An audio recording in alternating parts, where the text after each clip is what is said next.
मैं हूं यूपी राजधानी न्यूज से केशव गौतम। आज मैं मौजूद हूं जनपद जौनपुर के मोहल्ला भंडरिया में।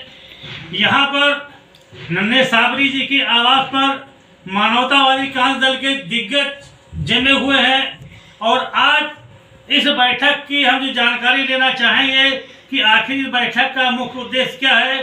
हमारे बीच में मानवतावादी क्रांति दल के राष्ट्रीय अध्यक्ष श्री रमाशंकर भीम एडवोकेट जी मौजूद हैं और साथ में हमारे पूर्व प्रत्याशी मोगरा बादशाहपुर से भाई मुश्ताक अहमद जी मौजूद हैं और उनके सहयोगी ओम प्रकाश गौतम जी मौजूद हैं।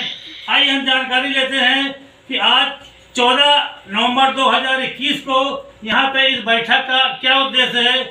आइए बात करते हैं।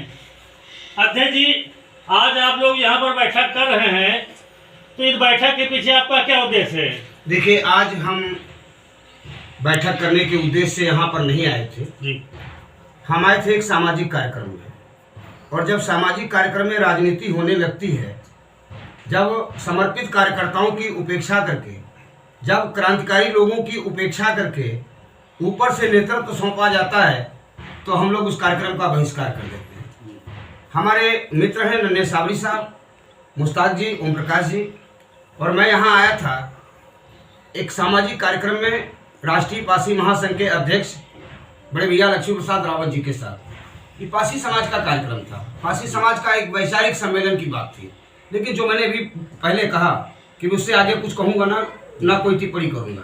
अब हमारे लोगों को जानकारी थी कि अध्यक्ष जी आ रहे हैं, तो लोगों ने बुलाया तो हम आए, और आपके माध्यम से हम चैनल पे अगर आप कुछ चाहेंगे तो हम जरूर अपनी पॉलिसी के बारे में आपसे बात करेंगे। सर, हम जानना चाहेंगे कि आप राजनीतिक दल के भी राष्ट्रीय अध्यक्ष हैं, मानवतावादी क्रांति दल आपका चल रहा है और पिछले चुनाव में भागीदारी भी रही है। क्या आगामी विधानसभा 2022 में इस चुनाव के बारे में कोई तैयारी है, प्रत्याशी करना चाहेंगे? देखिए, हम लोग अतिशयोक्ति वाले नहीं हैं। छोटे छोटे तमाम राजनीतिक दल बने हुए हैं। लोग कह देते हैं हम 403 सीटों पर लड़ेंगे, कोई कहता हम पूरे प्रदेश में लड़ेंगे। हमारी इस तरह की कोई तैयारी नहीं, ना इस तरह की कोई फर्जी घोषणा है। हम सीमित जगहों पर व्यवस्था परिवर्तन के उद्देश्य से चुनाव लड़ेंगे, और व्यवस्था परिवर्तन में आता है कि जैसे प्रधान जी हैं, आज इनके यहाँ सेक्रेटरी आता है, कल हम प्रधान जी हो जाएंगे, हमारे यहाँ आएगा। कल जिसको ये चाहते हैं बीपीएल का कार्ड बन जाता है, जब हम प्रधान जी हो जाएंगे तो हम जिसको चाहेंगे उसका बीपीएल कार्ड बन जाएगा। ये हो गया सत्ता का परिवर्तन। हम चाहते हैं कि व्यवस्था ऐसी होनी चाहिए कि प्रधान कोई भी हो, बीपीएल कार्ड उसी का बने जो बीपीएल के लायक हो, और जो एपीएल वाला हो उसमें कोई किसी भी तरह का पक्षपात नहीं होना चाहिए। अब समस्याएं हैं, हर बार ऐसा क्यों होता है कि जब खेती का सीजन आता है तब ही डीएपी की किल्लत हो जाती है? ऐसा हर बार क्यों होता है? क्या खेती बढ़ रही?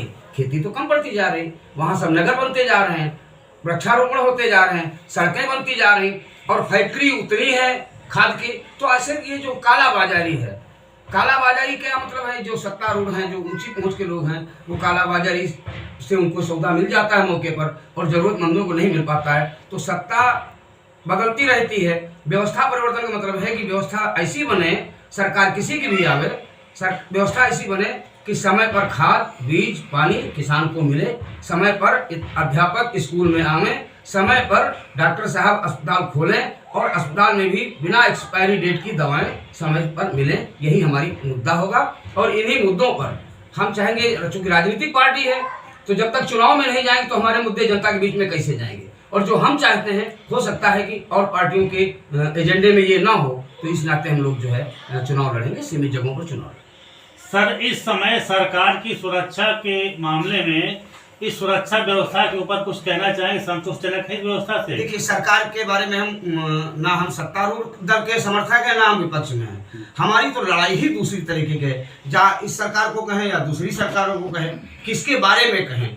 आम नागरिक तो हमेशा ही परेशान रहा है। आम नागरिक के सामने हमेशा ही समस्याएं रहेंगी और रहती रही हैं। हम समझना चाहते हैं कि लोगों की मूलभूत समस्याओं का समाधान होना चाहिए। सरकार किसी की बने, अगर सरकार नहीं बनती है, समस्याओं का समाधान नहीं होता है, तो एक प्रेशर ग्रुप के रूप में हमारी भी उपस्थिति रहेगी। हम भी अपने मुद्दों पर चुनाव लड़ेंगे। हाँ, हमारे मोगरा बादशाहपुर से पिछली बार मुश्ताक जी चुनाव लड़े थे, नन्हे साबरी साहब हैं, ओम प्रकाश जी हैं, तमाम साथी लोग हैं। सबसे सलाह मशवरा करेंगे, जहाँ जहाँ संभव होगा हम चुनाव लड़ेंगे। अब हमारे बीच में मौजूद हैं भाई पूर्व प्रत्याशी और भविष्य के भी प्रत्याशी हो सकते हैं, मुश्ताक अहमद जी। आपसे जानना चाहेंगे कि पिछली बार आपने चुनाव लड़ा था, इस बार क्या चुनाव मैदान में आने का मन है आपका? आएंगे? कोई विशेष उद्देश्य लेकर के आप अपने इस चुनाव दौरे में निकलेंगे? उद्देश्य ये है हमारा कि गुलामी हमको पसंद नहीं है। किसी भी अधिकारी हो, कर्मचारी हो, तो दबाव ज़्यादा बनाते हैं आम आदमी को, वो चीज़ हमें पसंद नहीं है। तो हम जब बनेंगे तो और लोगों को भी बचाएंगे उस चीज़ से। कुल मिलाकर के आपका कहना है कि भय आपके चैनल के माध्यम से एक बात मैं और स्पष्ट करना चाहता हूँ। मानवतावादी क्रांति दल हम लोगों ने 1995 में बनाया था और वो एक सामाजिक संगठन था और जिसके अध्यक्ष बड़े भैया लक्ष्मी प्रसाद रावत जी थे और मैं उसका महासचिव था।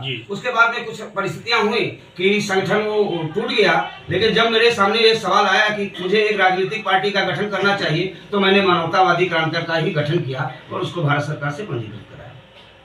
तो हम इस मुद्दे पर ही चुनाव लड़ेंगे। अपने जो उद्देश्य हमारे तब थे वही उद्देश्य हमारे अब हैं और आपके चैनल के बहुत बहुत धन्यवाद। बहुत बहुत धन्यवाद अध्यक्ष जी।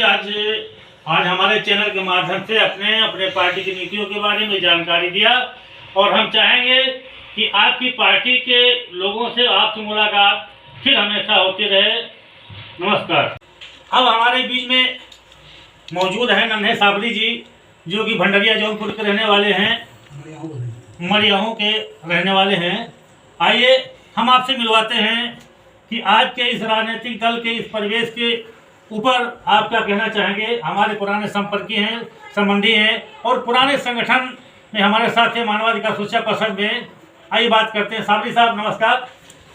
आपसे जानना चाहेंगे कि आज के इस दौर में आप कुछ जनता को कहना चाहेंगे हमारे चैनल के माध्यम से? जी हाँ सर, पहला निवेदन हम जो वर्तमान सरकार है उससे हम गुजारिश चाहेंगे कि प्राइमरी स्तर की जितनी शिक्षाएं हैं उनमें जो भोजन की व्यवस्था है वो भोजन की व्यवस्था बंद करके उसमें अध्यापकों की पूर्ति कर दे, ताकि हमारे बच्चे जो हैं वो हर विषय की जानकारी लें।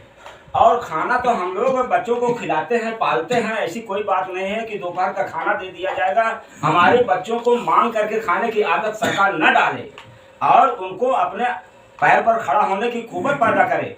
वहाँ अध्यापक रखे, उनको शिक्षित करें, खाना खिला करके मांग करके खाने की आदत न डालें। और इन्हीं बिंदुओं से हम सरकार से ये भी गुजारिश करेंगे कि जो 0 पॉइंट से खाते खुले हैं उनका ख्याल रखा जाए, उनकी सुख सुविधा का ख्याल रखा जाए। वो गरीब हैं और लाचार व्यक्ति हैं, उनकी आवश्यकताओं को पूरा किया जाए। और हमारे जो बच्चे हैं प्राइमरी स्तर पर जो अध्यापकों की कमी है उसको पूरा कर दिया जाए, ताकि सुचारू रूप से बच्चे हमारे शिक्षित हो सकें, क्योंकि बच्चे ही भारत के कर्णधार हैं। धन्यवाद साबरी साहब।